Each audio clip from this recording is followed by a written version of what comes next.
My boss called a meeting to announce my replacement. My husband's girlfriend. For my position. That I'd held for 8 years. She had 0 experience. My boss said we need fresh energy. Everyone avoided my eyes. I stood up. Congratulated her. Shook her hand. Walked out.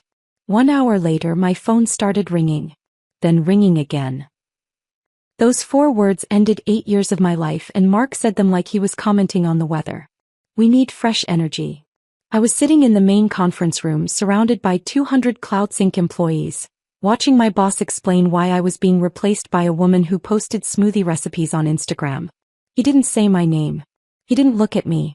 He just kept talking about evolution and next-generation thinking and authentic brand building while I sat there trying to remember how to breathe. Before we continue, thank you so much for being here.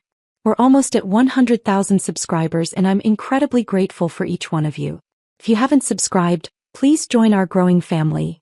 It's free and truly means everything. Now let's see what happened next. The woman sitting next to him, Amber, her name was Amber, smiled like she'd just won a prize.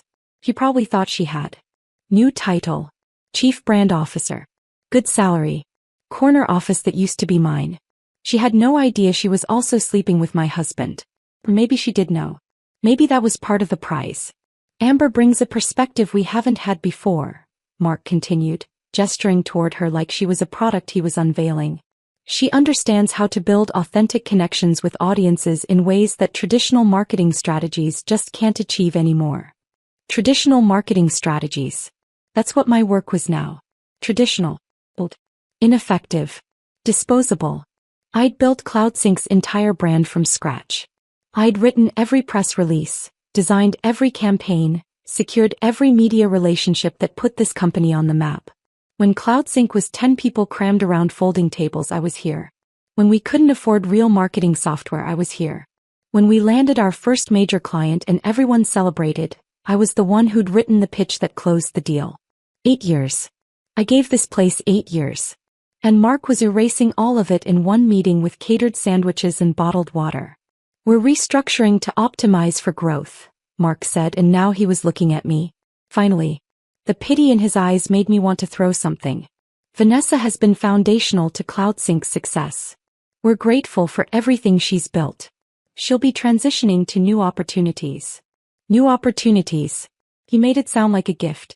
Like he was doing me a favor by firing me in front of everyone I'd ever worked with. Amber stood up to speak. I'm just so honored, she said, and her voice had that breathy quality of someone who'd never had to fight for anything.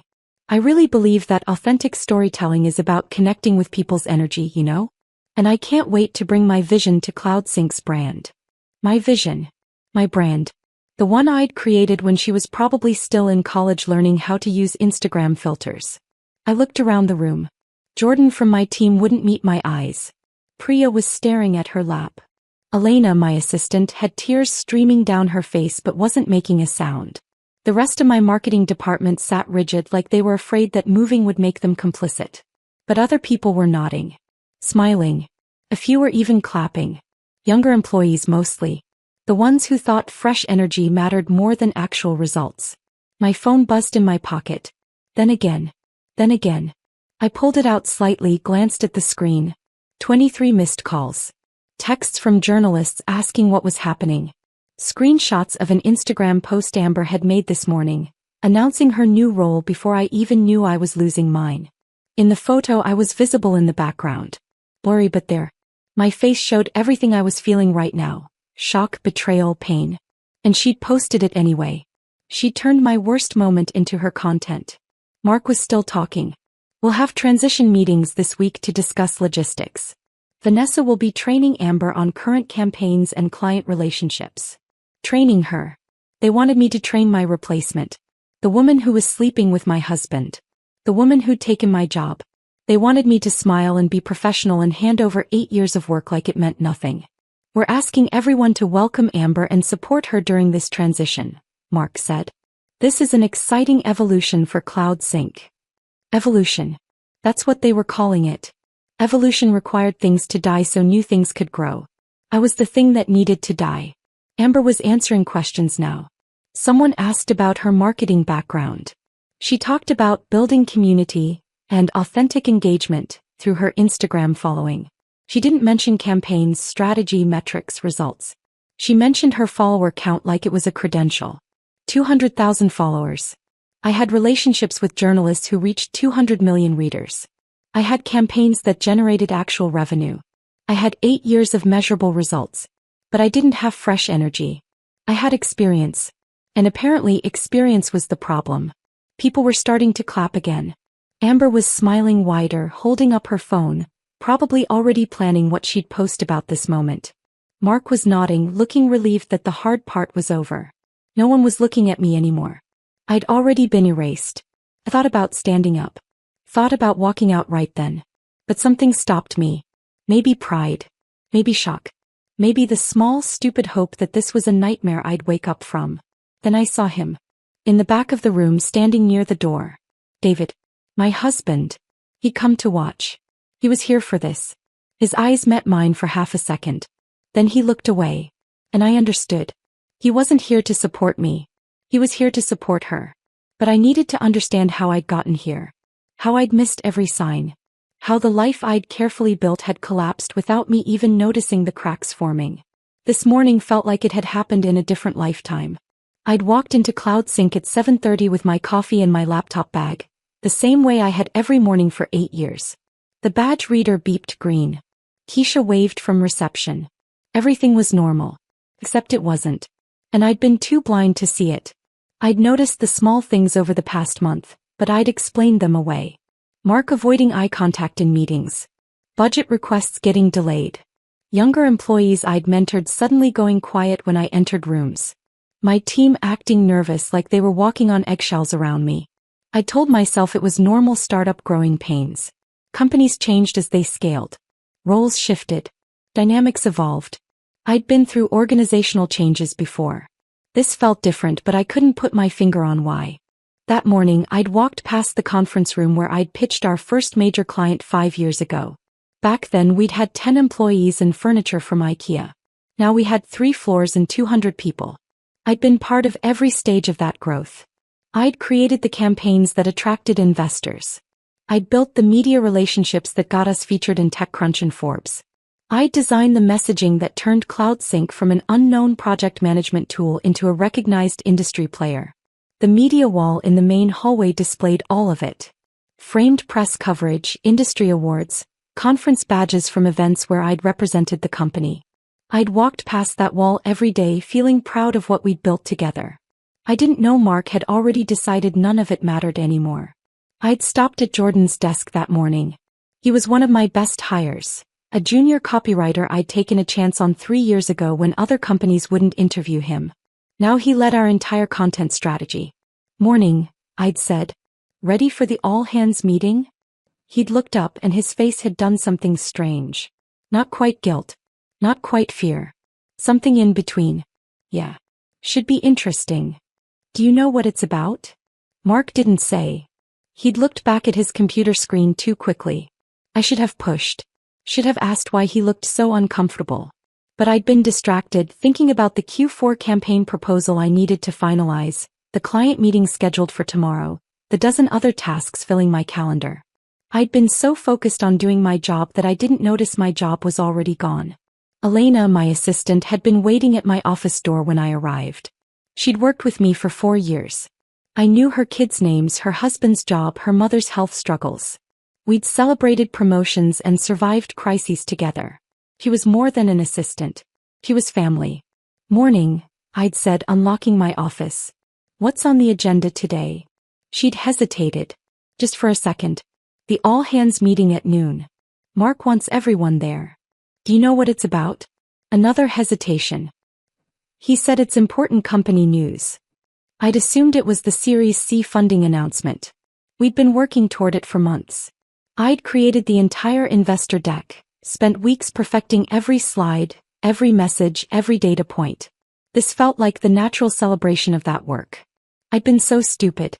At 11:30, I'd gathered my things and headed toward the main conference room. The hallway was crowded with people moving in the same direction, but nobody was talking. Usually before these meetings there was energy. Speculation about what Mark would announce.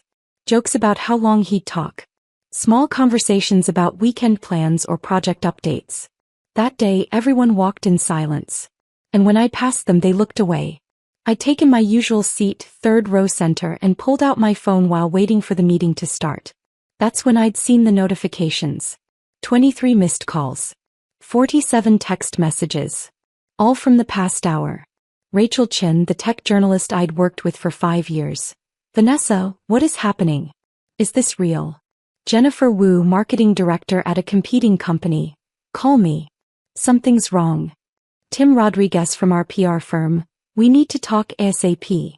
My heart had started racing. I'd opened the next message. It was a screenshot. An Instagram post from someone named Amber Hayes, posted an hour ago. The photo showed a young woman standing in CloudSync's lobby, holding up her phone in a selfie. She was grinning, and the caption read, "New role alert. Chief Brand Officer at CloudSync. When you believe in yourself, the universe delivers." Chief Brand Officer. My role. My company. My lobby. And in the background of her photo, slightly out of focus, was me. Walking past. My face visible for just a moment, showing confusion and pain I hadn't even known I was feeling yet. She'd posted my humiliation before I'd even experienced it. Then Mark had walked in with Amber beside him, and my entire world had started falling apart in real time. The meeting wrapped up. Mark thanked everyone for their flexibility during this transition. People started standing, gathering their things, moving toward the catered lunch like nothing had happened. I sat completely still. Around me, my team was trying to figure out what to say. Elena touched my shoulder. "Vanessa." I stood up. My legs felt shaky but held. I walked to the front of the room where Amber was talking to Mark, laughing about something, completely comfortable in a space I'd built. "Congratulations," I said. My voice came out steady. "Strong even." Amber turned, surprised. Up close, she looked even younger. Mid-20s maybe. Barely old enough to understand what a career really meant. "Oh, thank you." She extended her hand. I shook it. Her grip was weak. "I'm really excited to learn from everything you've built." Learn from everything I'd built. While taking everything I'd built. "I'm sure you'll do great," I said. The lie tasted like metal. Then I turned to Mark. "I'll get my things." I walked out of the conference room. Down the hallway. Past my office with my name still on the door. Past the wall of press coverage I'd earned. Past the break room where I'd stayed until midnight designing our original logo. The logo that was now plastered all over Amber's Instagram feed. Past Keisha at reception, who was crying quietly into her hands. I walked through the lobby, pushed open the glass doors, crossed the parking garage, got in my car. I started the engine. My hands were shaking. I drove 3 miles to a coffee shop I'd never been to before, parked in the back corner of the lot and turned off my phone. And sat in complete silence while my entire life dissolved around me. I didn't cry. I couldn't. The shock was too complete. I just sat there staring at the dashboard, trying to understand what had just happened. 8 years. 8 years of my life. Early mornings and late nights. Weekends spent perfecting campaigns. Holidays working on crisis management. Birthdays celebrated at my desk because launches couldn't wait. Family dinners cut short because clients needed responses. Date nights canceled because emergencies demanded attention.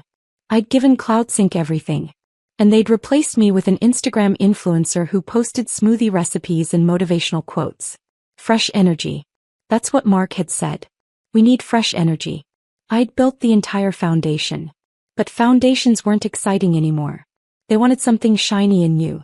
They wanted someone who understood authentic connection, even if she didn't understand strategy, metrics, or results. They wanted someone young enough to make them feel innovative. And apparently, someone young enough to sleep with my husband was even better. After an hour, I finally turned my phone back on. The notifications exploded across my screen.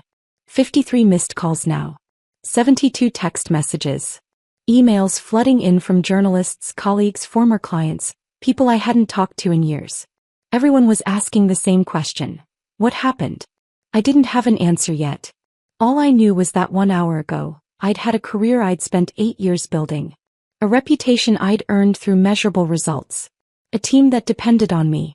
A company that wouldn't exist in its current form without my work. Now I had nothing. And somehow I'd been the last person to know it was coming.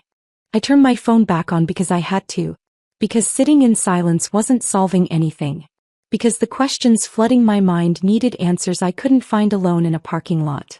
The screen lit up. 89 notifications now.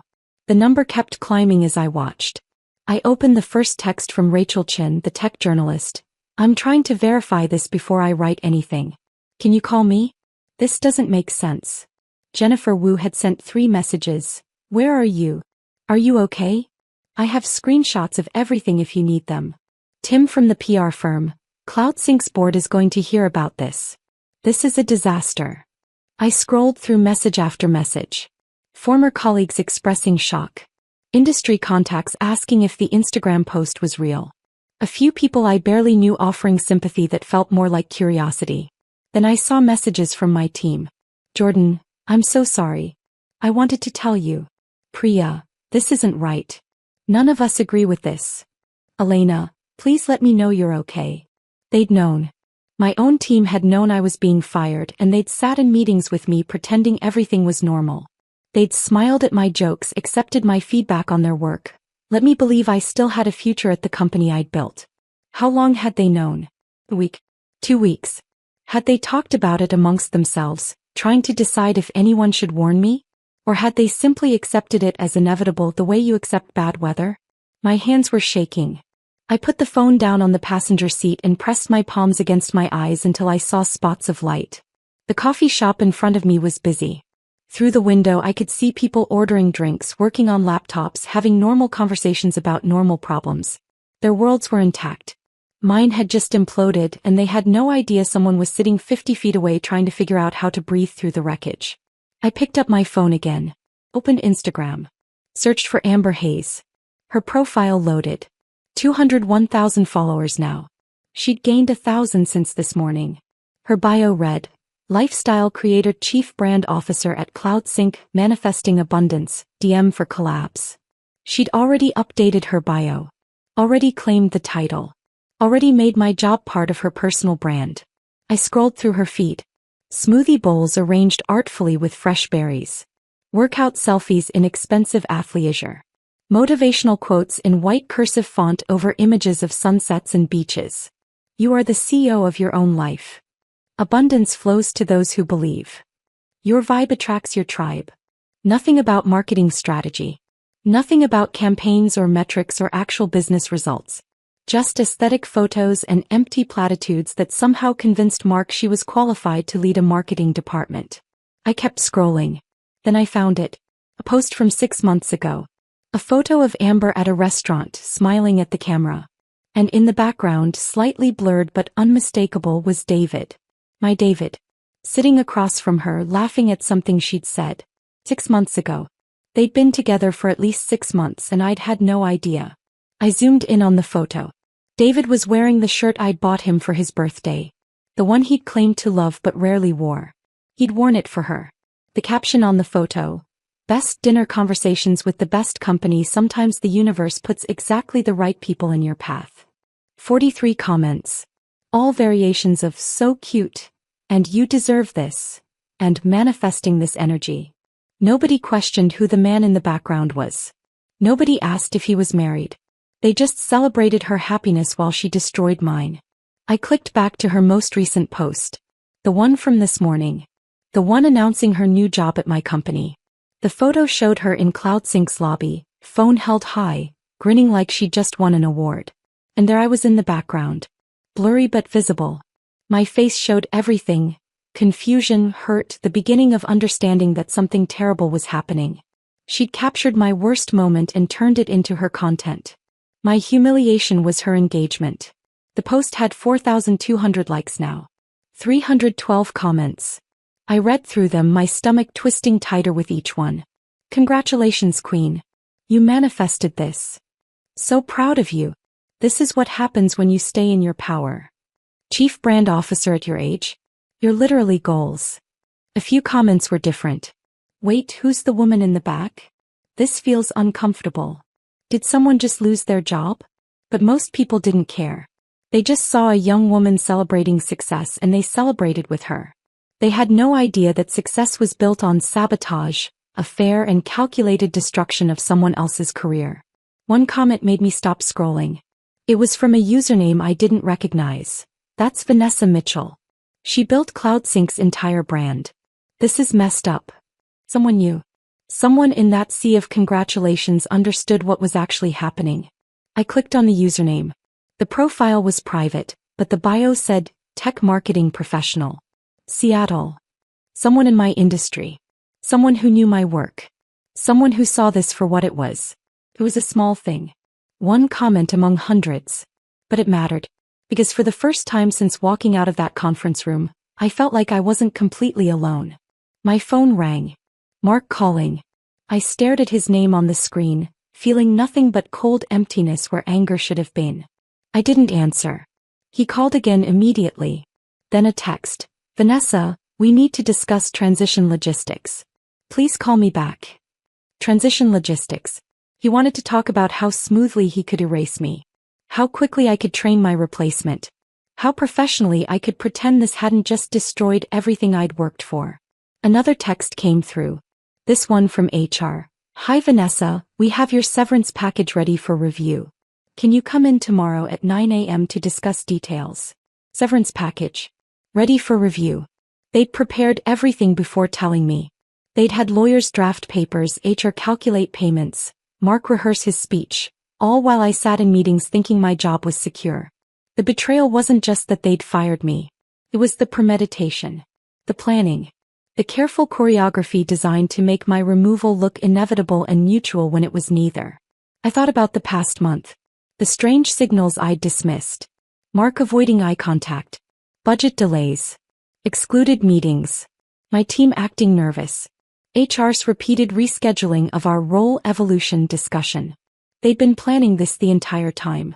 And I'd explained away every warning sign, too focused on doing my job to notice my job was already gone. Another call. David this time. I answered without thinking. What? Vanessa. His voice was careful like he was talking to someone unstable.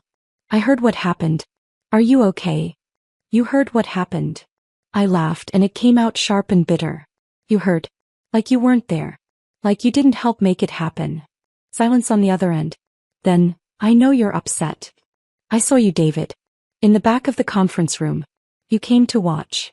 More silence. I thought it would be better if I was there. For support. Support. The word felt absurd. You were there to support her. Your girlfriend. The woman who just took my job. She's not he stopped.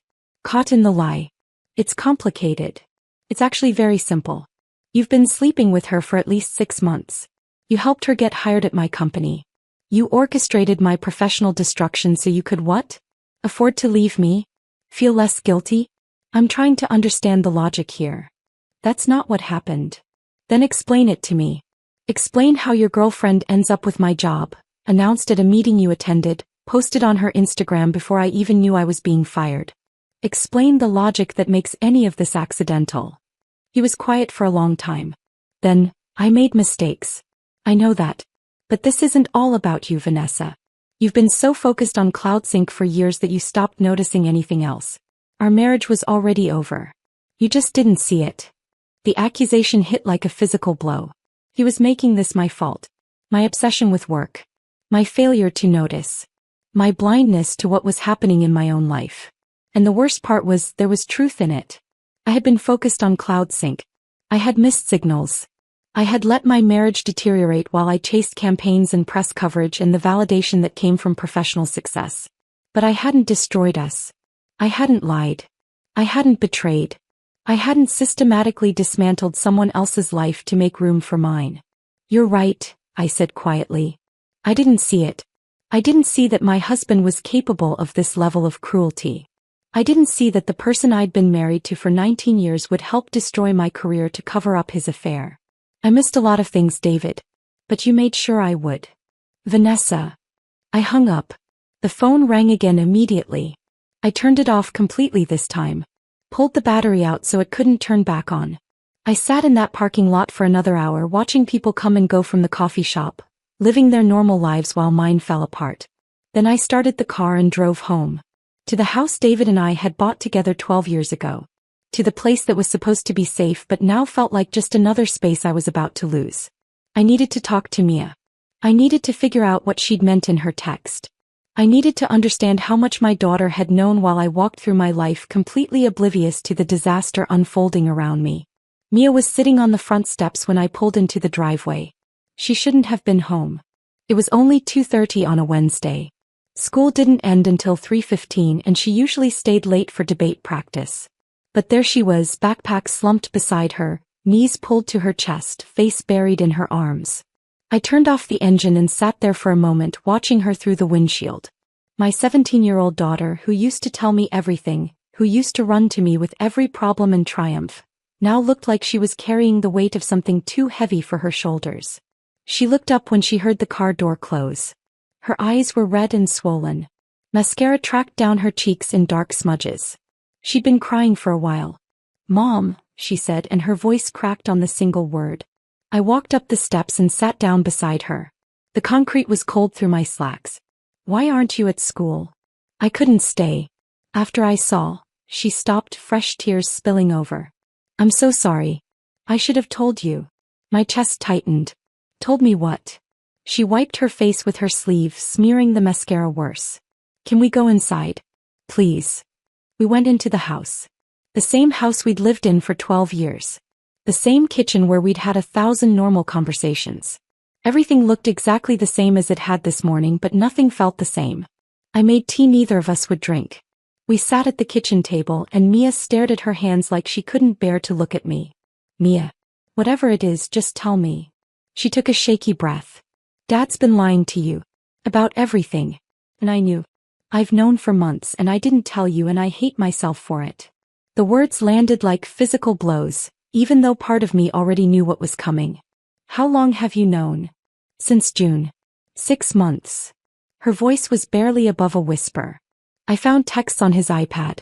I was borrowing it for a school project and messages kept popping up. From someone named Amber. They were. She stopped, her face crumpling. "They were together, Mom. Like really together." The messages were. I can't even say what they said. June. 6 months ago. David and I had celebrated our anniversary in June. He'd taken me to dinner at the restaurant where we'd had our first date.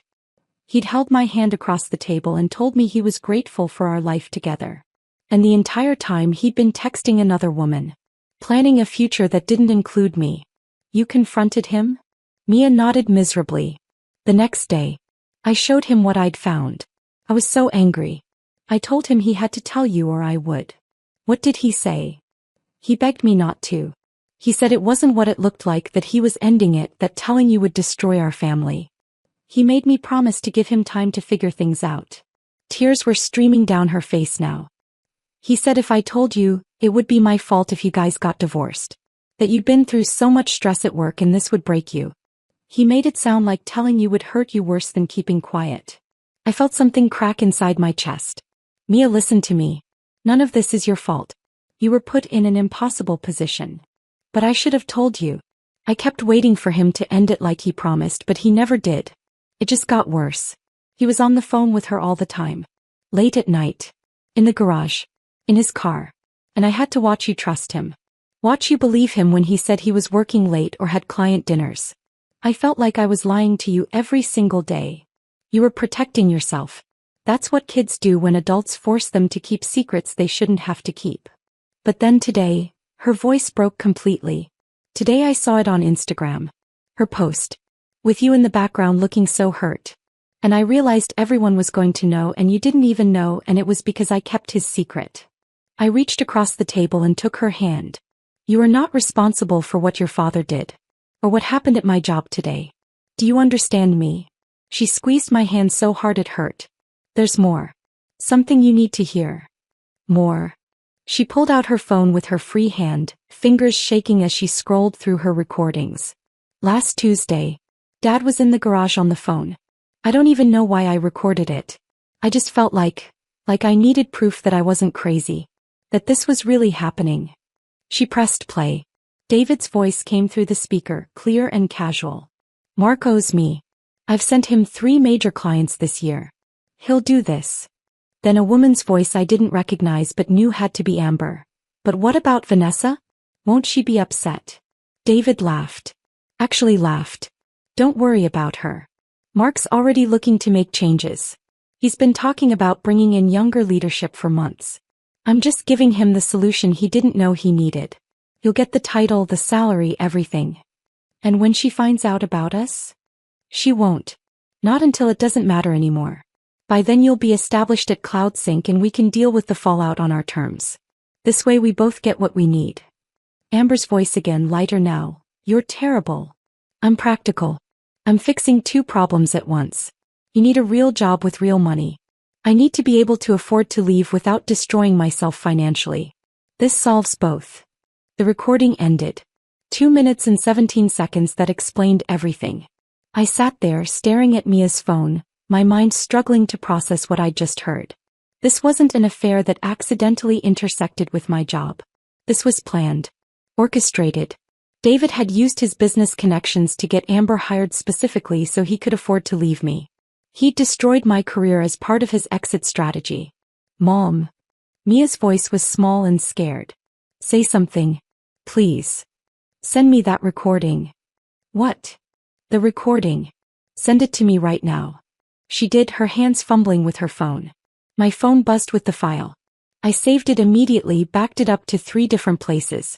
Are you going to? Mia started then stopped. What are you going to do? I didn't answer because I didn't know yet. My mind was racing, connecting pieces I'd been too blind or too trusting to see before. David's company sent referrals to CloudSync. That's how tech sales worked. Everyone networked, everyone traded leads. But that networking created leverage. David had leverage over Mark. He'd used that leverage to get Amber hired. And I'd been so focused on my own work, so confident in my value to the company, that I'd never seen it coming. Mark hadn't just decided I was too old or too traditional. David had positioned me that way. Had probably spent months planting seeds with Mark about how the company needed fresh thinking and younger perspectives. Had made removing me seem like Mark's idea when it was David's plan all along. Mom, you're scaring me. I looked at my daughter. She looked so young suddenly. Too young to have carried this secret for 6 months. Too young to have been weaponized by her own father to keep his lies intact. I'm not mad at you, I said clearly. I need you to know that. You did nothing wrong. But I should have. No. You were 16 years old, and an adult you trusted manipulated you into keeping a secret that protected him and hurt me. That's not your fault. That's his. She started crying again, harder this time. I moved my chair next to hers and pulled her into a hug. She collapsed against me the way she used to when she was little and had nightmares. I kept thinking he would stop, she sobbed into my shoulder.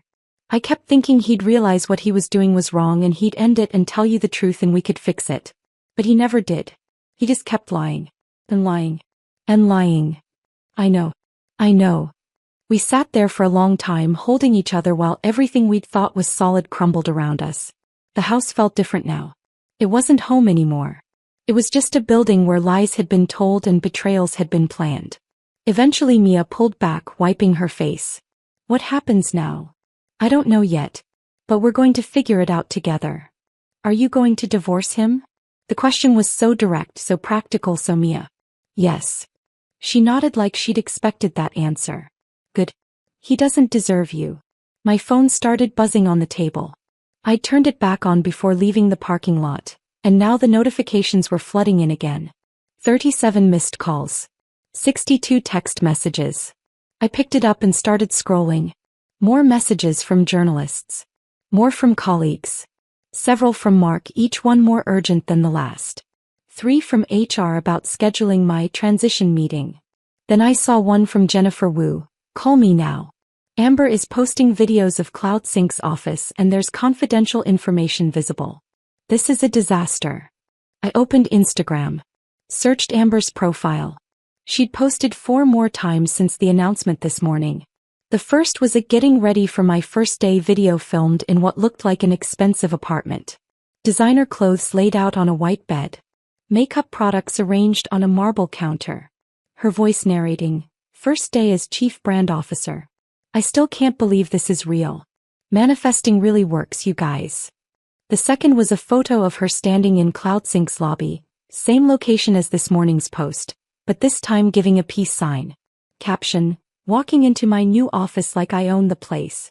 Because I kind of do. The third was what Jennifer had warned me about. A video tour of the office. Amber walking through CloudSync's floors, narrating cheerfully about the amazing space and incredible energy. But she didn't know what she was filming. Didn't know or didn't care. She panned across a conference room where our product development team had left documents on the whiteboard. Documents marked internal only, showing our Q4 product roadmap. Features we hadn't announced yet. Release dates. Pricing strategies. Everything our competitors would love to know. She filmed herself sitting at a desk, my old desk, and behind her, clearly visible on the credenza, was a printed presentation deck. I zoomed in on my phone, squinting at the screen. It was the Q4 investor pitch. The one Mark was presenting to potential Series C investors next week. Customer acquisition costs were visible. Revenue projections. Competitive analysis showing our weaknesses.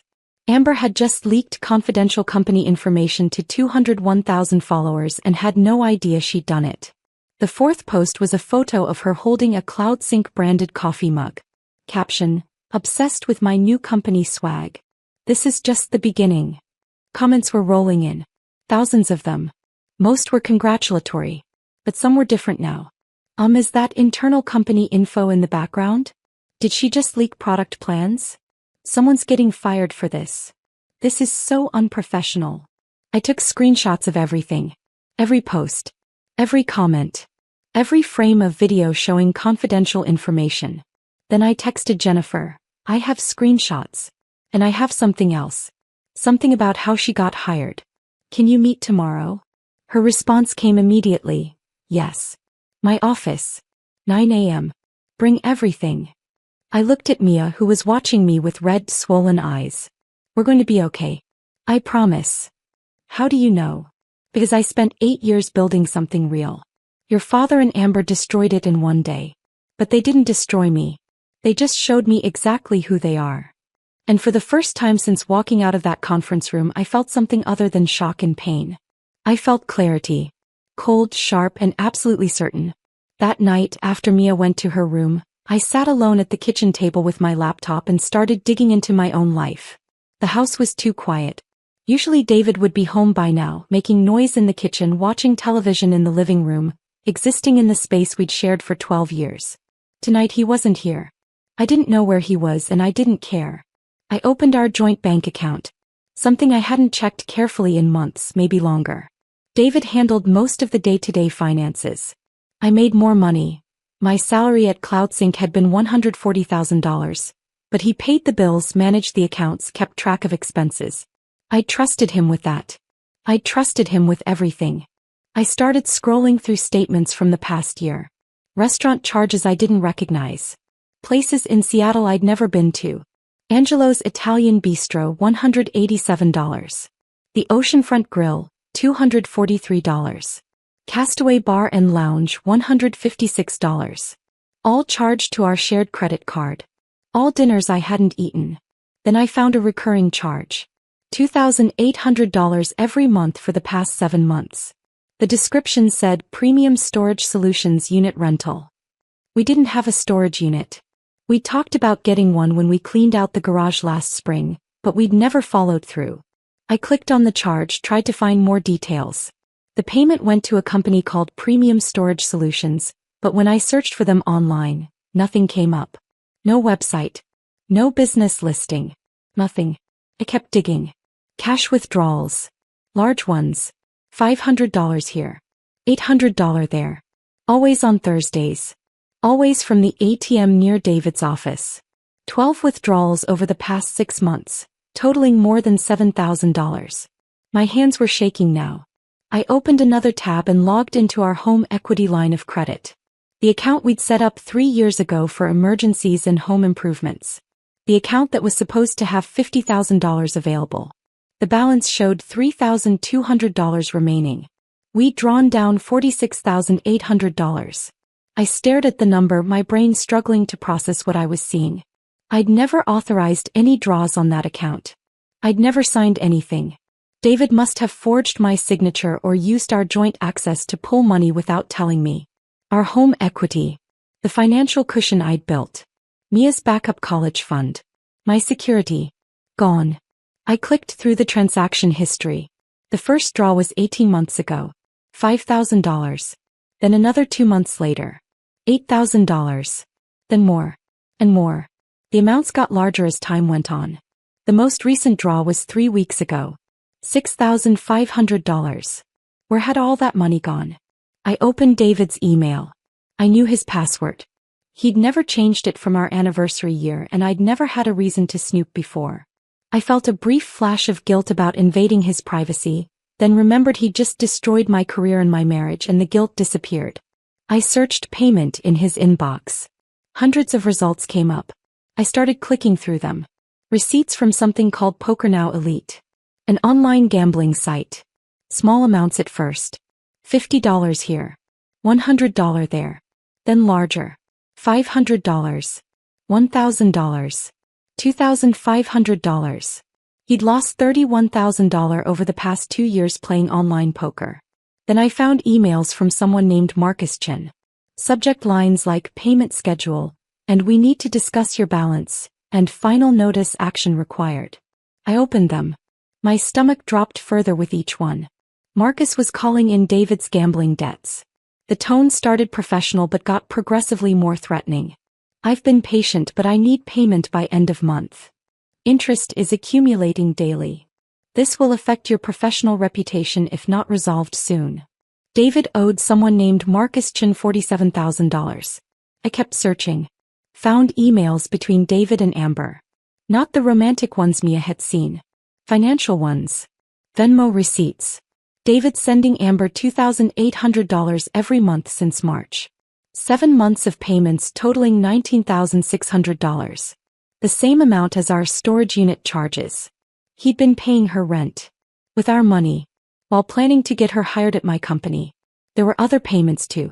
Furniture for her apartment. A car repair. Her phone bill. Parking tickets. David had been funding her entire life with money from our home equity line while systematically destroying my career. I sat back from the laptop feeling sick. The scope of the deception was staggering. This wasn't just an affair. It was financial fraud. It was theft. It was calculated and sustained and completely deliberate. Then I found something that made everything worse. An email from 3 months ago.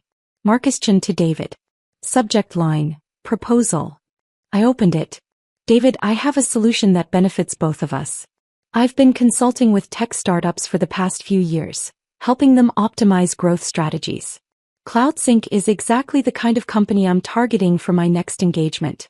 If you can get Mark to meet with me and consider bringing me on as an advisor, I'll reduce your debt by $15,000. I need a foothold in a solid Series B company. CloudSync is perfect. Let me know if you can make this happen. David's response. I can make that happen. I have leverage with Mark through client referrals. Let me work on it. Another email 2 months later. Marcus, how's it going with the CloudSync connection? David, better than expected. Mark is concerned about marketing effectiveness. I've been planting seeds about needing younger leadership with social media expertise. I think I can get Amber hired there, which would position you perfectly. Once she's established, you come in as a growth consultant. Mark will trust the recommendation because it comes through internal channels. Marcus, and Amber is on board? David, she doesn't need to know the full picture. She just knows I'm helping her get a job that pays well. Once she's in, you make your move. My debt gets cleared, you get your consulting gig, everyone wins. Marcus, except your wife. David, my wife will be fine. She's talented. She'll land somewhere else. And honestly, our marriage has been over for a while. This just accelerates the inevitable. I read the emails 3 times. Then I read them again. Each time they got worse. Marcus Chin wasn't just a debt collector. He was running some kind of corporate infiltration scheme. He got people into debt, then leveraged that debt to get access to companies. David wasn't just cheating on me and destroying my career. He was helping a con artist infiltrate CloudSync. I searched Marcus Chin online. His LinkedIn profile listed him as an independent business consultant specializing in growth strategy and operational optimization for emerging tech companies. I dug deeper. Found a Reddit thread from 2 years ago. A startup founder warning others about a consultant who'd extracted proprietary information and then disappeared before the company collapsed. The consultant's name wasn't mentioned, but the description matched. Another article from a tech blog about a startup that suffered a data breach and was acquired at a fire sale price shortly after bringing on a mysterious growth advisor.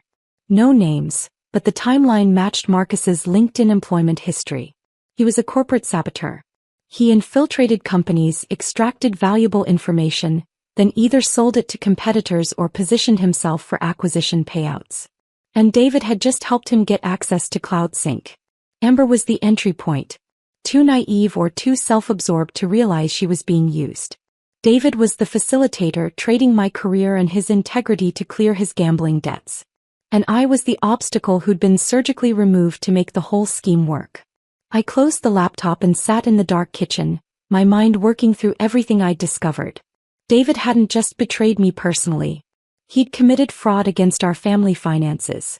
He'd enabled corporate espionage. He'd destroyed my career not because he'd fallen in love with someone else, but because he needed me gone to make his schemes work. Mark had been so desperate for his Series C funding, so convinced that younger leadership would attract investors, that he'd never questioned why David was suddenly so interested in CloudSync's hiring practices. They'd all used each other. David used Mark's desperation. Marcus used David's debt. Amber used her relationship with David. And I was the one who paid the price for all of it. My phone buzzed. A text from David: "We need to talk. I'm staying at a hotel tonight, but we should meet tomorrow." I stared at his message. He thought he could control the narrative. Thought he could explain this away, make it sound reasonable, position himself as the victim of circumstance rather than the architect of destruction. He had no idea what I knew. What I'd found. What Mia had given me. I didn't respond. Instead, I opened a new document on my laptop and started organizing everything. Bank statements showing the drained home equity line. Receipts showing payments to Amber. Emails showing the Marcus Chin scheme. Screenshots of Amber's Instagram posts leaking confidential information. Mia's recording of David discussing the plan. I created folders. Made copies. Backed everything up to 3 different cloud storage accounts. I didn't know exactly what I was going to do with all this information yet. But I knew I needed it protected. I knew I needed leverage. Because the only thing worse than being destroyed is being destroyed and having no way to prove what happened. Around midnight, I finally stood up from the table. My back ached from sitting so long. My eyes burned from staring at screens. My head throbbed with information overload. I walked upstairs and checked on Mia. She was asleep, finally, her face still puffy from crying. I stood in her doorway for a long moment, watching her breathe, feeling rage on her behalf that her father had weaponized her love and loyalty against both of us. Then I went to my own bedroom. The bedroom I'd shared with David for 12 years. I looked at his side of the bed, his nightstand, his dresser with his clothes still in it, and felt absolutely nothing. Not anger. Not grief. Not even hatred. Just a cold, clear certainty that I was done being the person things happened to. Starting tomorrow, I was going to be the person who made things happen. I woke up at 5 a.m. Thursday morning with absolute clarity about what I needed to do. The rage from last night had crystallized into something more useful. Something strategic. I'd spent years building marketing campaigns, understanding audience psychology, knowing exactly how to position information for maximum impact. Those skills didn't disappear just because I'd lost my job. I made coffee and opened my laptop at the kitchen table before the sun came up. Started making a list of everyone I needed to contact. Not to complain. Not to vent. But to carefully, deliberately rebuild my professional foundation while documenting everything that had happened. First call went to Rachel Chin, the tech journalist. She answered on the second ring, her voice alert despite the early hour. "Vanessa, I've been hoping you'd call. Are you okay?" "I'm fine. I need to give you a statement before you write anything." "Of course. Go ahead." I kept my voice steady, professional.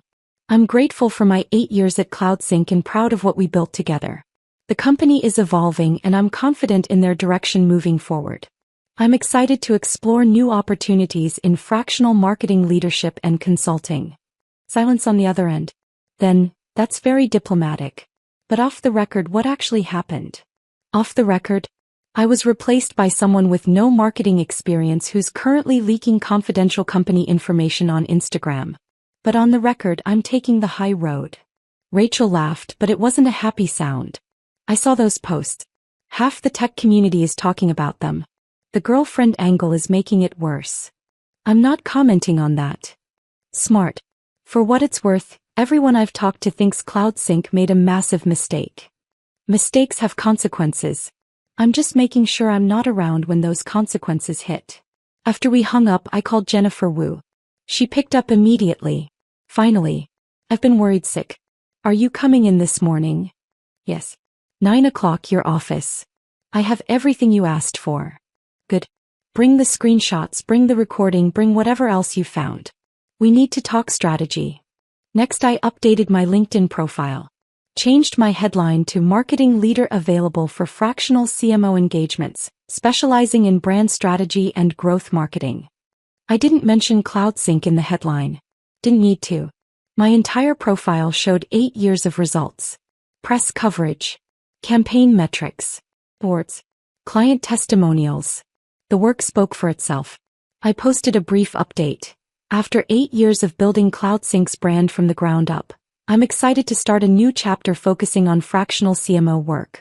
Looking forward to helping multiple companies benefit from strategic marketing leadership. Open to conversations with organizations that value experience and measurable results. Professional. Positive. No bitterness. No drama. Within an hour I had responses. Former colleagues commenting with supportive messages. Recruiters reaching out via DM. 3 companies I'd worked with as a vendor asking if I was available for consulting projects. By 7 a.m. I had 4 meetings scheduled for next week. All consulting opportunities. All paid. None of them requiring me to sit in an office and pretend to respect people who'd betrayed me. Mia came downstairs around 7:30, eyes still puffy but her face set with determination. She'd showered and dressed for school, but I could see the weight she was still carrying. Mom? Are you okay? I'm better than okay. I'm taking control. She sat down across from me at the table. What does that mean? It means I spent 8 years building something valuable. That value doesn't disappear just because one company was too short-sighted to see it. I'm going to keep doing what I'm good at, just on my own terms now. And Dad? Your father made choices.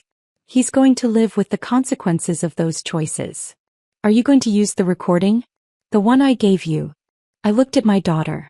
She was 17, but she'd been forced to grow up too fast over the past 6 months. I don't know yet, but having it gives me options. Sometimes the threat of exposure is more powerful than actual exposure. She nodded slowly. I'm proud of you. For not falling apart. Oh, I fell apart. You just didn't see all of it. The difference is I didn't stay there. After Mia left for school, I continued working. I created a folder on my laptop labeled Documentation and organized everything I'd discovered. Bank statements showing the drained home equity line. Screenshots of David's emails with Marcus Chen. Receipts showing payments to Amber. The Instagram posts showing leaked confidential information. Mia's audio recording. I made 3 copies. 1 on my laptop. 1 on an external hard drive. 1 in cloud storage that required 2-factor authentication to access. Then I printed physical copies of everything and stored them in a locked filing cabinet in my home office.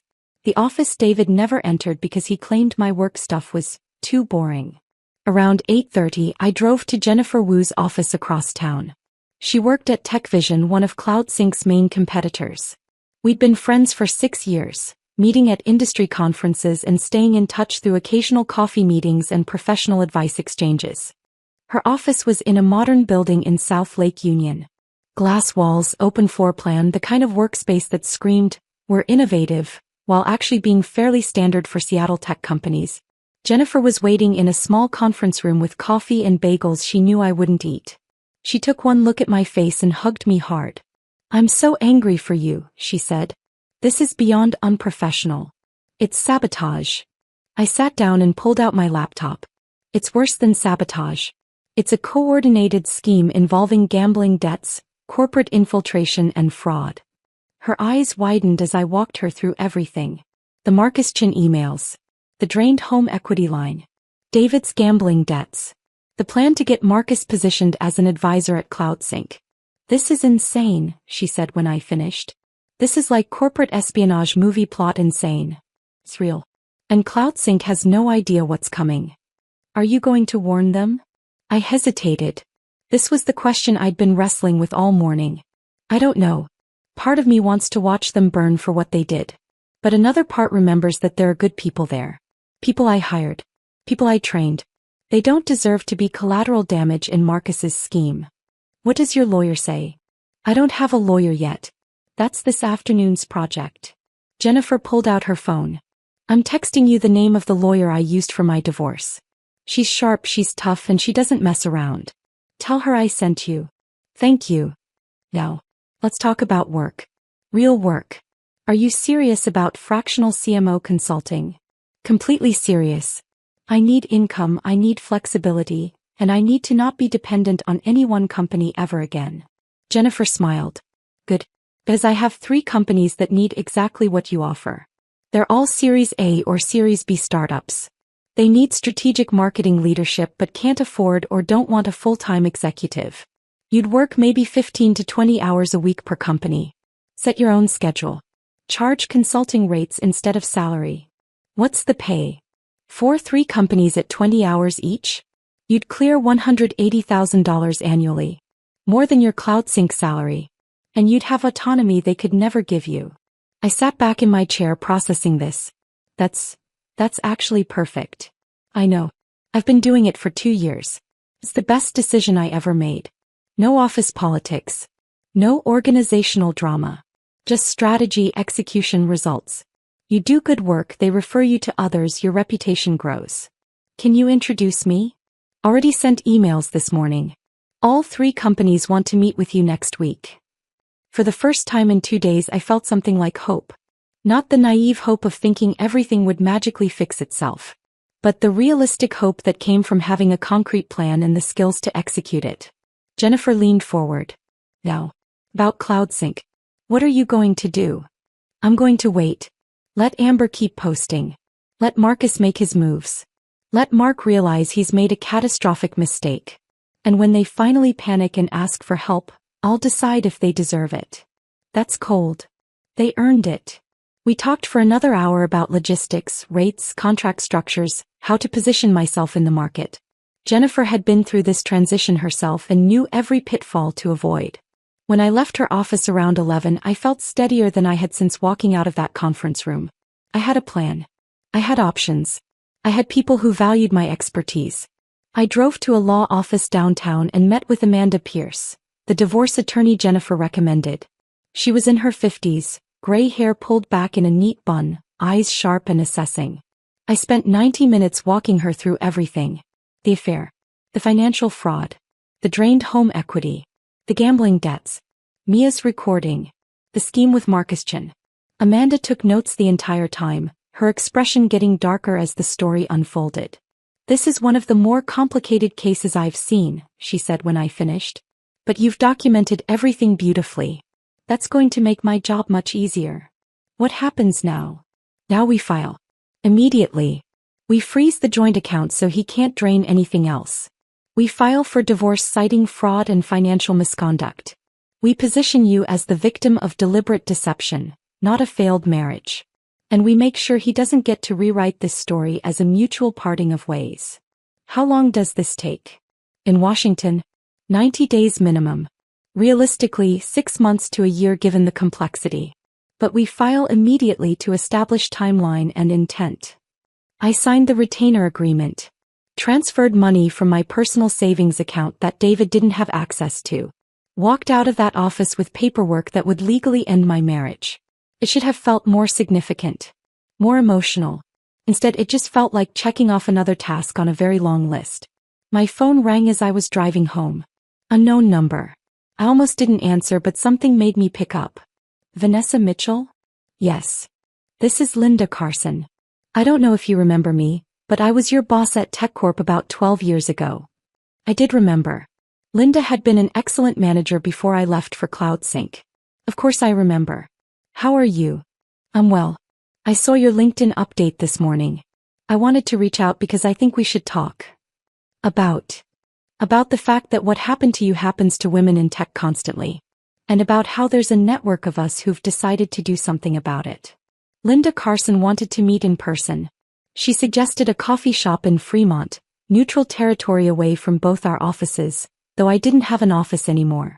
I arrived 15 minutes early, ordered coffee I didn't drink, and sat by the window watching people pass by on the sidewalk. Normal people living normal lives. Going to jobs where they felt secure. Coming home to partners who hadn't destroyed them. Linda walked in at exactly 2 o'clock. She looked the same as I remembered.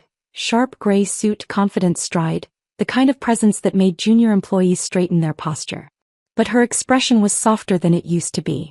Less corporate armor, more genuine warmth. Vanessa. She hugged me before sitting down. You look good. Tired but good. I'm surviving. You're doing more than surviving. I've been watching your LinkedIn activity. 4 consulting meetings scheduled already. That's not survival. That's strategy.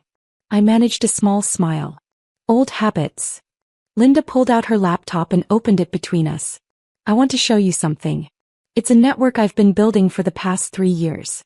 Women in tech, mostly over 40, all of whom have been pushed out of companies they helped build. We call ourselves the Collective. She turned the screen toward me. It showed a private website with profiles of about 20 women. Marketing directors, CTOs, operations managers, product leads. All with impressive credentials. All marked as available for fractional executive work. We're not a formal company, Linda explained. We're a referral network. When a startup or established company needs executive-level expertise but can't afford or doesn't want a full-time hire, they come to us. We match them with the right person. Everyone sets their own rates, their own hours, their own terms. How does it work financially? You contract directly with the client. We just facilitate the introduction. No placement fees, no commission. The only requirement is that if you get work through the Collective, you refer other opportunities back to the network when you can. I scrolled through the profiles. Every woman had a story similar to mine written between the lines of their professional accomplishments. Decades of experience. Proven results.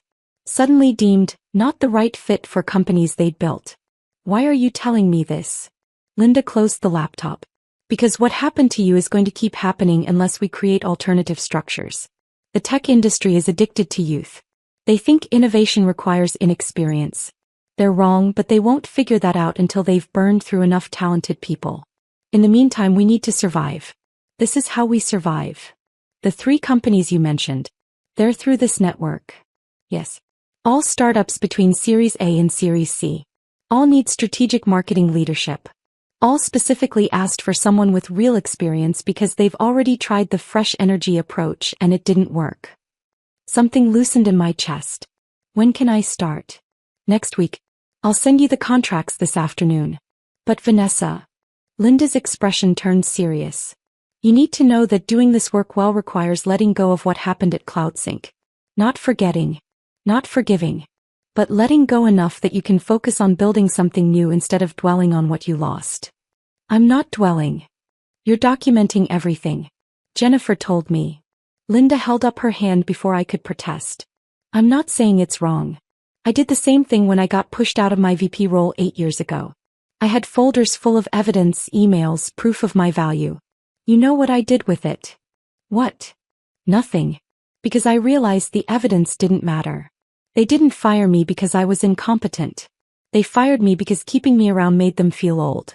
No amount of proof was going to change that. So I stopped trying to prove my worth to people who'd already decided I didn't have any, and I started proving it to people who were actually looking. Her words hit harder than I expected. Because she was right. I'd been so focused on documenting David's betrayal, Amber's incompetence, Marcus's scheme, that I'd barely started actually rebuilding. What happened to the evidence? The folders. Linda smiled. Still have them. Backed up in 3 places. Because sometimes knowing you have leverage is enough.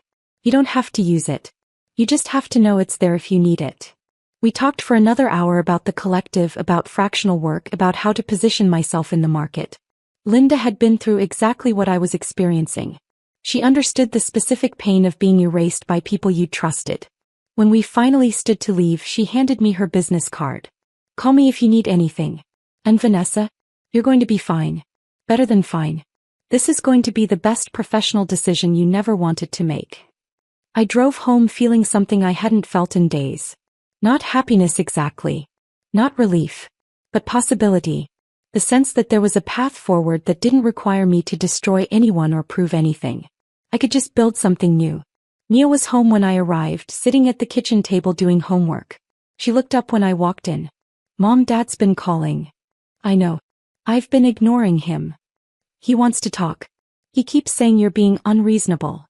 I set my bag down and sat across from her. What do you think? Am I being unreasonable? She considered the question seriously. I think you're being smart. He wants to control the narrative. If you talk to him, he'll try to make this all sound reasonable. Like he had no choice. Like you share the blame somehow. When did you get so wise? When I spent 6 months watching an adult lie to everyone and realizing I never want to be that person. She paused. Are you going to talk to him eventually? Eventually. When I'm ready. When I have all my pieces in place. What pieces? I thought about the divorce papers Amanda was filing. The consulting contracts Linda was sending.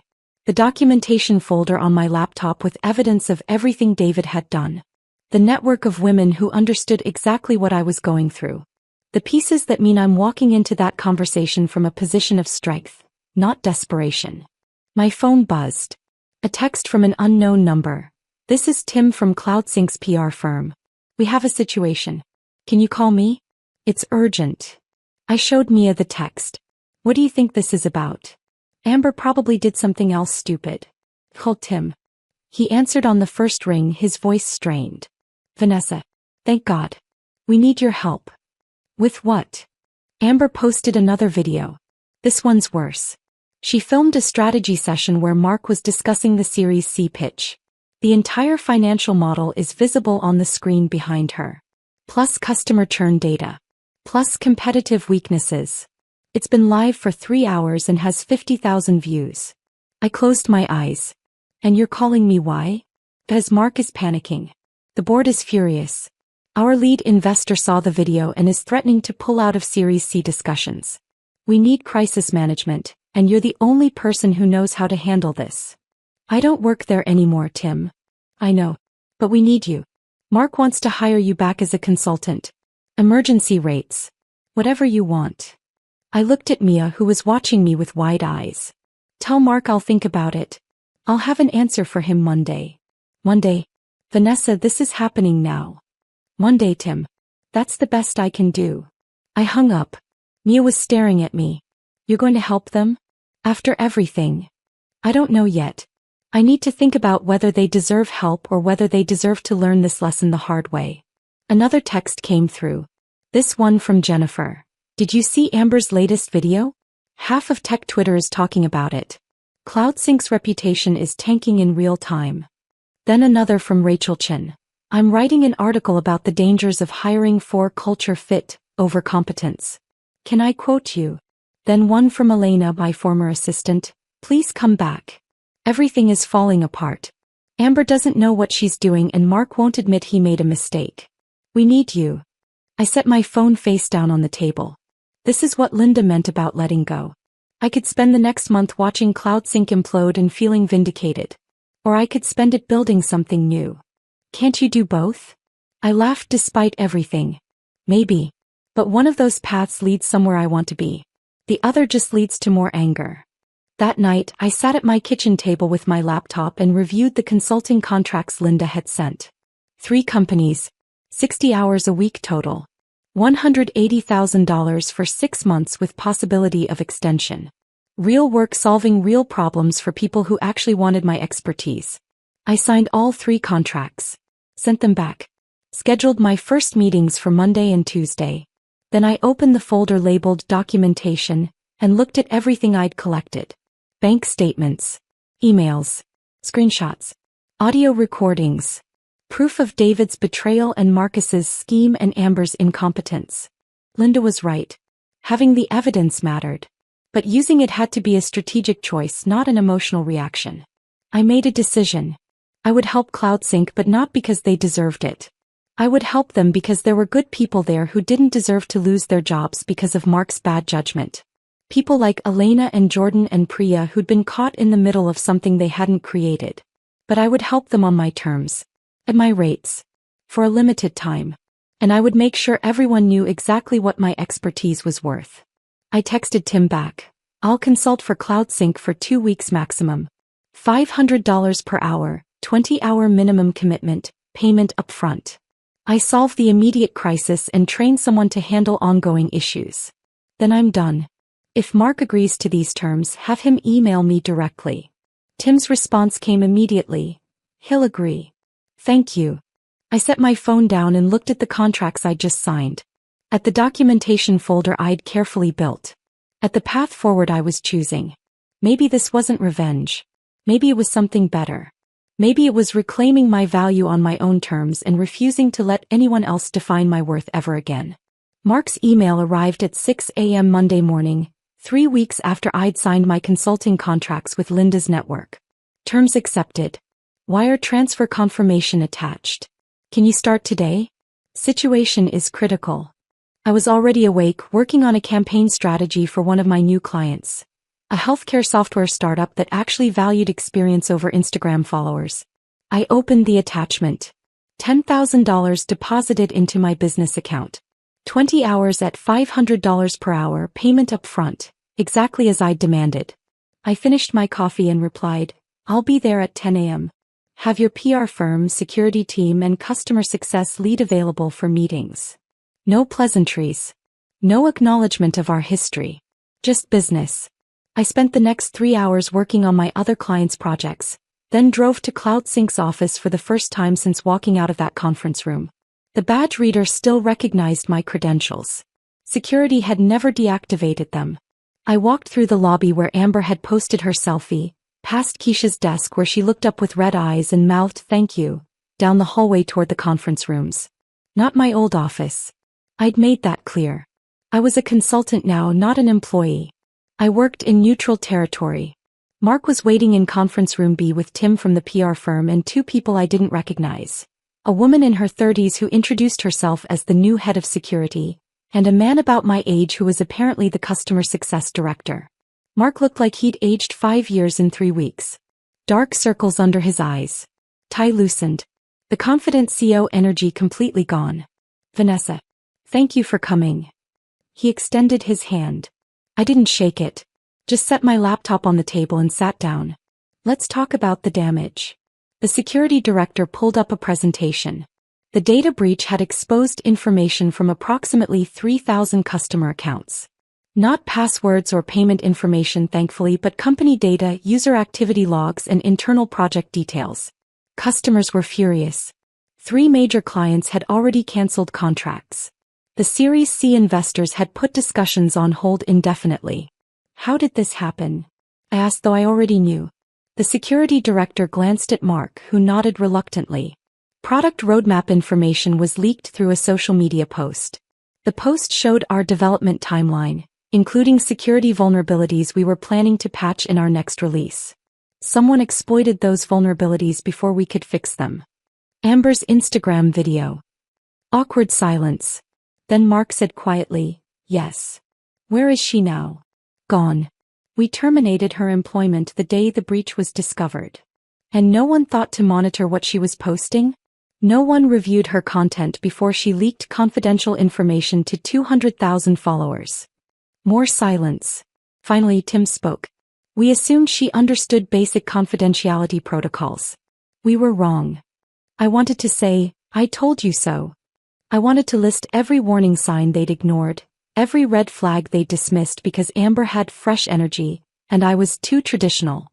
But that wouldn't solve their current crisis. What do you need from me? Mark leaned forward.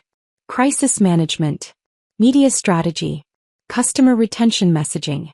We need to rebuild trust and we need to do it fast. I spent the next 6 hours drafting statements, coaching Mark for media interviews, creating a customer communication plan, and developing a roadmap for rebuilding their reputation. The work was familiar. I'd done crisis management before. But this time felt different because I had no emotional investment in the outcome. I was solving a puzzle, not saving something I'd built. Around 4 p.m., while reviewing system access logs with the security director, I found something interesting. Who's Marcus Chin? She pulled up the file. External consultant. He was here briefly as a growth advisor. Why? When was he here? Started the same day as AM, the former chief brand officer. Left 3 weeks later, right before the breach went public. I looked at the access logs. Marcus had been granted system permissions that gave him access to financial projections, customer data, and internal strategy documents. Things a growth advisor might legitimately need to see. Except he'd downloaded all of it 2 days before the breach was announced. Who approved his access? She scrolled through the authorization records. The chief brand officer granted initial access. Then it was extended by... She paused. By Mark. I looked at Mark across the conference room. He was on the phone with an investor, his voice strained, promising the situation was under control. He had no idea what had actually happened. He thought this was about Amber's social media incompetence. He didn't know about David's gambling debts, Marcus's scheme, the deliberate infiltration of his company by someone who'd done this before. I could tell him. I could explain that this wasn't just a hiring mistake, it was corporate sabotage. I could show him the emails I'd found on David's laptop, the pattern of Marcus's previous jobs ending in data breaches and fire sale acquisitions. Or I could finish my contract, collect my payment, and let him figure it out on his own. I made my decision. I walked over to where Mark was sitting. He ended his call when he saw my expression. We need to talk. Privately. We went into a smaller conference room. I closed the door. Marcus Chin. Tell me about him. Mark looked confused. Growth consultant. David referred him. Why? David referred him. Yes. David's company has worked with Marcus before. He vouched for his credentials. I pulled out my phone and showed Mark the email I'd screenshotted from David's laptop. The one where Marcus offered to reduce David's gambling debt in exchange for access to CloudSync. The one where David agreed to position Amber as the entry point. Mark's face went white as he read. David orchestrated this. David was desperate. Marcus exploited that desperation. Amber was the naive entry point. And you were too focused on appearing innovative to see what was actually happening. How long have you known about this? 3 weeks. And you didn't tell us? I met his eyes directly. You fired me. You replaced me with someone who had 0 qualifications because she made you feel young and relevant. You humiliated me in front of 200 people. Why exactly would I rush to save you? Mark slumped in his chair. You're right. I made a terrible decision. I let David and the board pressure me into thinking we needed younger leadership. I convinced myself that experience was less valuable than energy. I was wrong. Yes. You were. Is Marcus still accessing our systems? No. He got what he came for and disappeared. But you need to investigate whether he sold your data to competitors. And you need to figure out if he's done this to other companies. Mark rubbed his face. What do I do? You hire a forensic security firm to trace what Marcus accessed and where it went. You notify your legal team about potential corporate espionage. You prepare for the possibility that your competitors now have information they shouldn't have. And you pray your insurance covers some of this. Will you stay and help with that? No. My contract is for crisis communications, not corporate investigations. I've done what you paid me for. The rest is your problem. I stood to leave. Mark stood too. Vanessa. I know this doesn't fix anything, but I'm sorry. I'm sorry for how I handled your departure. I'm sorry for not trusting the person who'd actually built this company. You deserved better. The apology landed flat. Not because it wasn't sincere, but because it didn't matter anymore. The damage was done. CloudSync would survive this, probably. They'd implement better security, hire people who actually knew what they were doing, learn expensive lessons about valuing substance over style. But I wouldn't be there to see it. And I didn't care. Goodbye, Mark. I walked out of CloudSync for the second time, but this time I wasn't devastated. I was done. Finished. Released from any remaining emotional attachment to a place that had decided I didn't matter. I got in my car and drove home to my apartment, stopping to pick up dinner from the Thai place Mia and I both loved. When I walked in, Mia was on the couch doing homework. She looked up. How was it? Satisfying. And empty. Both at the same time. She closed her textbook. Are you okay? I'm better than okay. I'm free. That night, after Mia went to bed, I was working on my laptop when someone knocked on my door. I looked through the peephole and saw David standing there looking worse than I'd ever seen him. I considered not answering. Considered letting him stand there until he gave up and left. But I wanted this conversation. Needed it, actually. The final punctuation mark on a marriage that had died long before either of us admitted it. I opened the door. What do you want? Can we talk? Please. I stepped aside and let him in, but I didn't offer him a seat. We stood in my small living room facing each other like strangers. I lost my job, he said. My company found out I shared client information to help get Amber hired. They fired me for breach of ethics. That's unfortunate. Amber's gone. She broke up with me the same day she got fired from CloudSync. Blocked my number. Moved back to California. Won't return my calls. Also unfortunate. Marcus is threatening me again. The debt's still there. He got what he wanted from CloudSync and now he wants the rest of his money. I don't have it. I don't have anything. I looked at the man I'd been married to for 19 years. The man who'd destroyed my career to fund his girlfriend. The man who'd lied to our daughter and weaponized her love. The man who'd stood in the back of that conference room and watched me get humiliated. I felt nothing. Not anger. Not pity. Just profound indifference. Why are you telling me this? Because I'm sorry. I made terrible choices. I was desperate and stupid and I hurt everyone who mattered. But we've been together 19 years, Vanessa. That has to mean something. It does mean something. It means I wasted 19 years trusting someone who was willing to destroy me to solve his own problems. That's not fair. You were so focused on your career. Don't. I cut him off. Don't you dare make this about my work.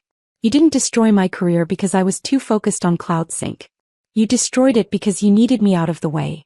There's a difference. I walked to my desk and pulled out an envelope. The divorce papers Amanda had prepared. Sign these. I'm keeping the house. You're taking your debt. I'm done.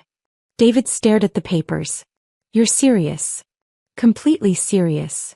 We can work this out. We can go to counseling. We can. David, you helped a con artist infiltrate my company. You traded my career for your girlfriend's job. You drained our home equity to pay her rent. You made our daughter lie for you for 6 months. There's no working this out. There's just ending it with whatever dignity we have left. He started crying. Actually crying. I didn't mean for it to go this far. I thought I could handle everything. I thought. You thought you could have everything. The affair, the money, the clean exit. You thought you could erase me and rewrite history and no one would hold you accountable. You were wrong. I opened the door. Goodbye, David. He looked at me one more time, searching my face for something. Forgiveness, maybe. Or at least anger. Something that proved I still cared. He found nothing. Because I didn't. He walked out. I closed the door and locked it. And realized I didn't feel triumphant. Didn't feel vindicated. Just tired. And finally completely free. The divorce papers came back signed 3 weeks after David left my apartment. No contested clauses. No arguments about asset division. He took his debt, I kept the house, and we both walked away from a marriage that had been dead long before either of us admitted it. I didn't feel relief when I opened the envelope. Didn't feel grief either. Just a quiet acknowledgement that this chapter was finished and another one had already begun. By then I'd been working as a fractional CMO for 4 months. The rhythm of it surprised me with how natural it felt. Mondays I worked with a healthcare software startup, helping them refine their messaging for hospital administrators. Tuesdays and Thursdays were for an e-commerce platform targeting small business owners, building their content strategy from scratch. Wednesdays I consulted for a financial services company that needed someone who understood both digital marketing and traditional relationship building.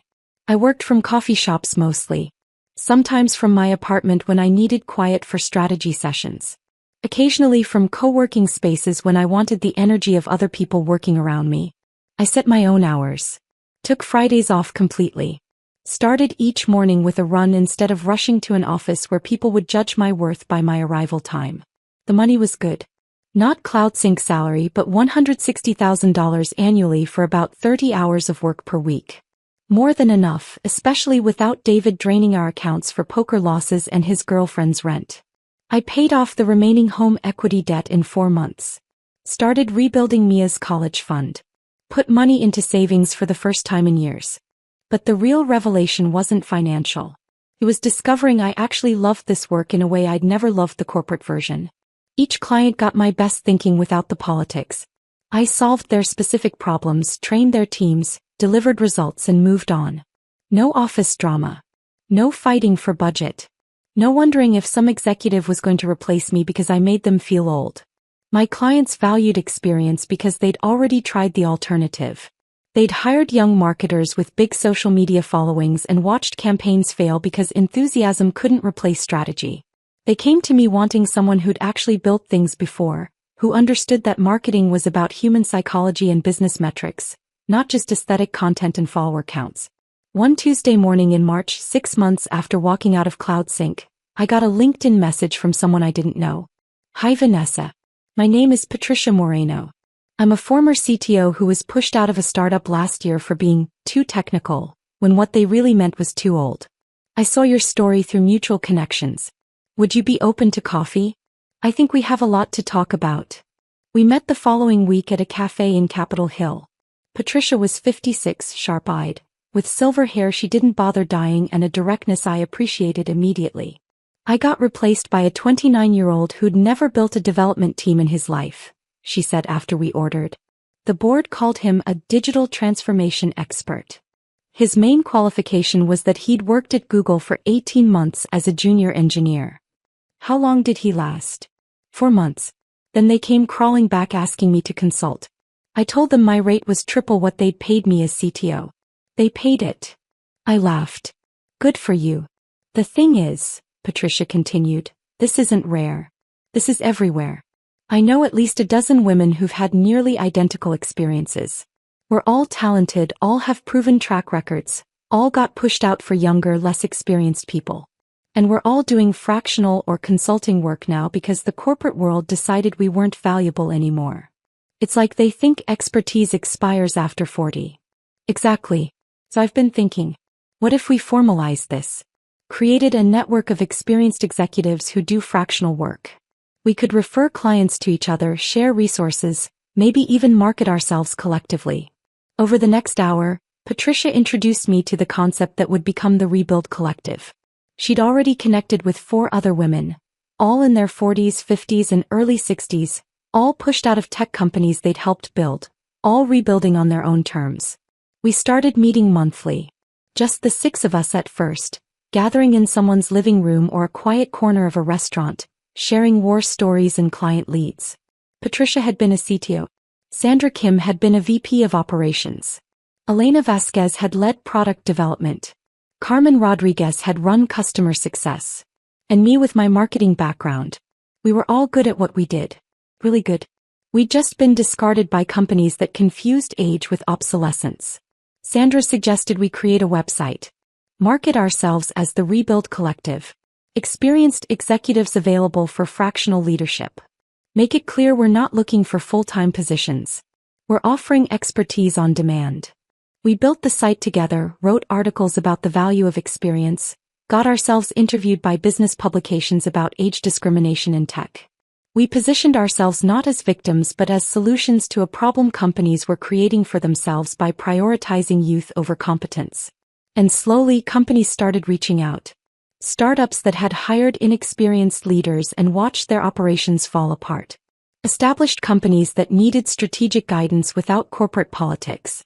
Organizations that had learned the hard way that fresh energy couldn't replace institutional knowledge.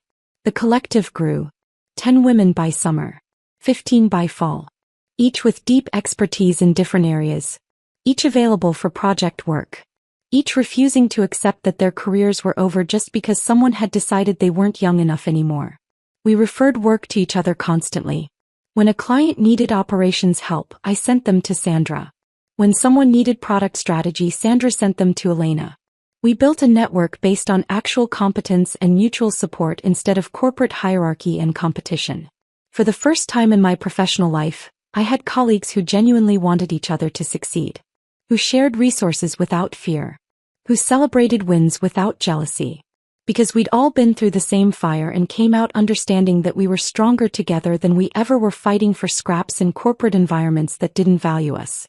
My relationship with Mia deepened in ways I hadn't expected. She started at University of Washington in September, staying in Seattle partly because of the good program but mostly, she admitted, because she wanted to be close to me. We established a Sunday dinner tradition. Sometimes I cooked, sometimes she did, sometimes we ordered takeout and ate on my apartment balcony watching the sunset. We talked about her classes, her friends, her struggles with trusting people after watching her father lie so systematically. I keep wondering if I'll ever be able to believe someone again, she said one evening in October. Like, how do you trust anyone when someone you thought you knew completely turns out to be a completely different person? You learn to trust yourself first, I told her. Trust your instincts. Trust your judgment. Trust that you can survive even if someone betrays that trust. The problem wasn't that you trusted your dad. The problem was that he weaponized that trust. She was seeing a therapist, working through the guilt of keeping David's secret. I was seeing one too, unpacking years of tying my self-worth to professional achievement, learning to value myself beyond what I could produce or accomplish. Sometimes we talked about David. Not often and never with the sharp anger of those first weeks. Just acknowledging the complicated grief of losing someone who'd been important even though he'd ultimately been harmful. Do you miss him? Mia asked once. I miss who I thought he was. I don't miss who he actually turned out to be. Do you think he's okay? I'd heard through mutual acquaintances that David had moved to Montana, taken a sales job with a small company, was slowly paying off his debts. Amber had disappeared completely from social media after the CloudSync disaster. Marcus Chin was apparently operating under a different name, targeting startups in Austin now. I think your father is learning consequences, I said. Whether that makes him okay or not isn't my problem anymore. Once a month, Mia and I volunteered together at a nonprofit that helped women re-enter the workforce after career gaps. I worked with women in their 50s who felt invisible, who'd been stay-at-home mothers or caretakers and now needed employment but couldn't get past age discrimination and resume gaps. You're not starting over, I told them. You're starting from experience. That's completely different. You've managed households, coordinated schedules, solved problems, dealt with crises. Those are leadership skills. You just need to learn how to translate them into language employers understand. Watching Mia listen to these conversations, seeing her grow into someone who valued integrity and resilience over appearances and shortcuts, made everything I'd survived feel purposeful. She was learning what real strength looked like, what rebuilding actually required, what it meant to refuse to let other people define your worth. On a Saturday morning in late November, exactly 1 year after that conference room meeting, I sat in my apartment with coffee and looked at my calendar for the week ahead. Monday, client strategy call at 10, content review at 2. Wednesday, speaking engagement at a tech industry conference about marketing strategy for established companies. Friday, rebuild collective monthly meeting, then dinner with Mia. My divorce was final. My consulting practice was stable and growing. Mia was thriving at school. I had a community of women who understood exactly what I'd been through because they'd survived it too. I'd heard CloudSync was struggling. Mark had stepped down as CEO last month after the Series C funding fell through. They'd hired an experienced CMO, someone in her 50s with an actual track record, but the damage to their reputation was taking time to repair. Several key clients hadn't renewed contracts. Employee morale was apparently low. I felt no satisfaction hearing this. No vindication. Just a distant acknowledgement that actions had consequences and those consequences were playing out exactly as they should. Amber was back to posting smoothie recipes and workout selfies, her brief corporate career apparently forgotten. Her follower count had dropped to 180,000. The comments on her posts occasionally mentioned that CloudSync disaster, but mostly people had moved on to the next influencer, the next drama. David was in Montana and I hoped he was figuring out who he wanted to be without debt and affairs and schemes. I didn't hate him anymore. Didn't think about him much at all. He was someone I used to know who'd made choices that had freed me from a life I'd outgrown without realizing it.